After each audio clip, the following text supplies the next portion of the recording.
Une question pour Agnès.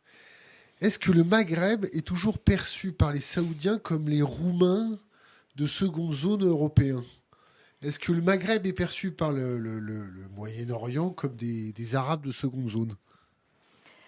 En fait, le Maghreb est considéré, par exemple, les Saoudiens ont des palais au Maroc, vont passer leurs vacances, Ils ont des putes au Liban?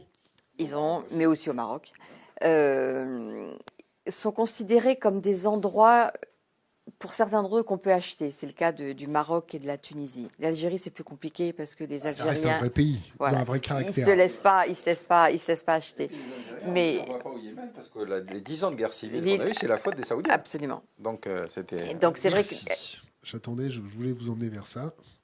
Donc c'est vrai qu'il faut vraiment distinguer pour l'Arabie Saoudite et les pays du Golfe, le Maghreb, il faut vraiment distinguer les pays. C'est-à-dire que le Maroc, c'est un endroit, c'est une monarchie, le Maroc, comme les pays du Golfe.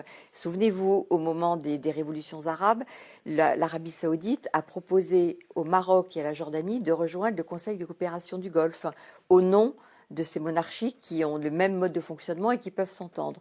Le Maroc et la Jordanie ont quand même préféré Ils ont évolué, ces gens-là. et éviter de se laisser embarquer dans cette proposition de l'Arabie Saoudite. Mais c'est donc pour dire simplement que pour les pays du Golfe, le Maroc, c'est chez eux, ils font à peu près ce qu'ils veulent et il y a des intérêts bien entendu partagés des deux côtés. La Tunisie est un pays, petit pays qui a besoin de ressources et donc a besoin des capitaux des pays du Golfe. Et donc il y a un sentiment de la part de ces pays du Golfe qui peuvent acheter à peu près ce qu'ils veulent. Et l'Algérie, donc on met à part parce que l'Algérie n'est pas un pays, d'abord un pays qui a de l'argent et qui a des ressources et qui n'est pas dépendant des pays du Golfe, comme peuvent